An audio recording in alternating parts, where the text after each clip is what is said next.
ये आज अपने आप को इंसाफ के पुजारी बताते हैं, लेकिन मुझे बताइए गिरजा टिक्कू सरला भट्ट को कब इंसाफ मिलेगा? हर गली हर मोहल्ले में एक स्लोगन गूंजता था पंडितों के बीच, रलियू सलियू गलियू। पुनः कहती हूं, रलियू सलियू गलियू। आप चिल्लाना बंद करें, समझे पहले, रलियू सलियू गलियू। या तो अपना धर्म बदलो, या कश्मीर छोड़ो, या यहीं मरो। उनकी आवाज भारत की आवाज नहीं है। उनकी आवाज को आपने कभी नहीं सुना। एक पत्रकार है प्रणय गुप्ता, उन्होंने लिखा कि सिख बच्चों को कैस्ट्रेट करके उनके अंगों को उनकी मां के मुंह में ठूसा गया। आज बोलती हूं, त्रिलोकपुरी में 30 औरतों को इकट्ठा करके चीला गांव में ले जाकर उनका बलात्कार किया।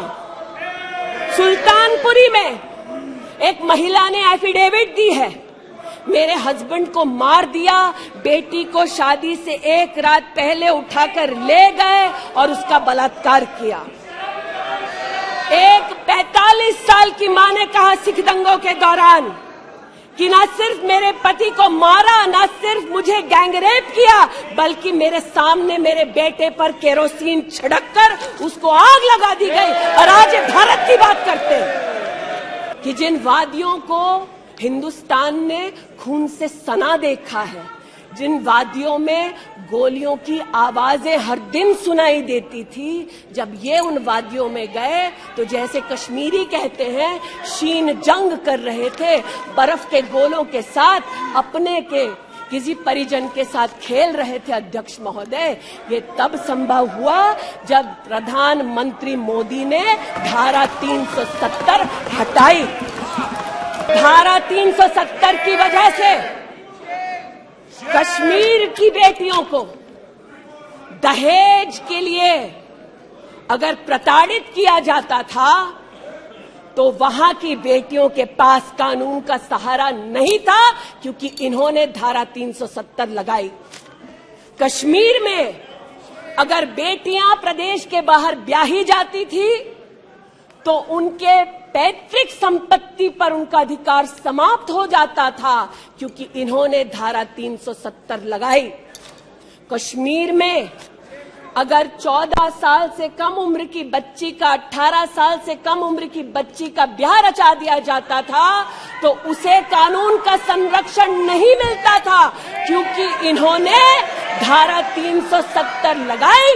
आज जो भग गए हैं सदन से उनसे कहना चाहती हूं कि इस देश में न धारा 370 लौटेगी, इस देश में कभी भी पंडितों को रलियू सलियू गलियू का धमकी कोई देने वाले बचेगा नहीं।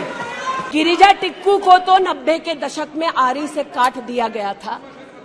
भीलवाड़ा में 14 साल की लड़की के साथ सामूहिक बलात्कार होता है। इस सदन से 2 महिला एमपीज उस परिवार से मिलती हैं। बच्ची जब जिंदा थी गैंगरेप के बाद महोदय, उसे काटा जाता है, फिर उसे भट्टी में डाल दिया जाता है। ये इन महिला सांसदों का वक्तव्य है कि जिस बच्ची को 14 साल की उम्र में जब जीवित थी गैंगरेप के बाद भीलवाड़ा राजस्थान में काटा गया, जलाने के लिए फेंका गया, उसका मात्र एक हाथ भट्टी के बाहर छूट गया था। मैं आज पूछना चाहती हूं अध्यक्ष महोदय, ये आज जो जोर जोर से चिल्ला रहे हैं, न्याय की गुहार इन्होंने तब नहीं लगाई जब 60 साल की एक महिला का पश्चिम बंगाल में उसकी नाती के सामने गैंगरेप हुआ। कोर्ट में केस लंबित है, इनका दिल नहीं दहला और पूछ रहे थे कि मणिपुर के बारे में आप नॉर्थ ईस्ट के बारे में नहीं जानते। जिन्होंने प्रस्तावना की उनसे कहती हूं, नल्ली का मैसेकर हुआ, 5 मिनट के लिए कांग्रेस की एक नेत्री गई, लेकिन इनका क्या रुख था तब। 2012 में तरुण गोगोई जी ने स्वयं वक्तव्य दिया है कि दंगे हो रहे हैं, लेकिन कांग्रेस की केंद्र की सरकार ना ट्रूप्स दे रही है, ना इंटेलिजेंस दे रही है। कोकराझार की बात करते हैं, ये मेरा वक्तव्य नहीं है, तब के कांग्रेस के मुख्यमंत्री तरुण गोगोई का वक्तव्य है। कोकराझार में हिंसा होती है, धुबड़ी में 3-3 महीने कर्फ्यू रहता है। चाहते हैं कि मणिपुर पे चर्चा हो,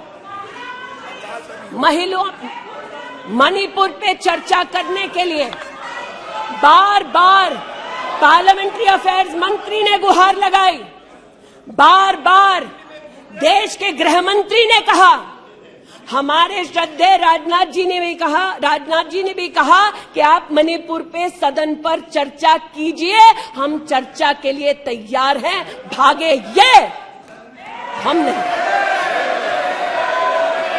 भागे ये और हम नहीं।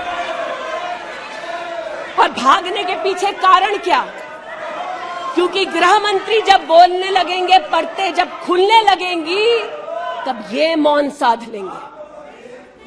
मौन मुद्रा का उल्लेख हुआ था, मौन थे ये लोग कई चीजों पर और आज भी हैं। अध्यक्ष महोदय, मेरे हाथ में KPMG की एक रिपोर्ट है जो इनके कार्यकाल से संबंधित है, जो कहता है कि करप्शन की वजह से यूपीए की कार्यकाल में हमारे देश की जीडीपी की ग्रोथ को 9% का नेगेटिव इंपैक्ट होगा। ये अंतर्राष्ट्रीय एजेंसीज बोल रही थी, लेकिन ये चुप थे।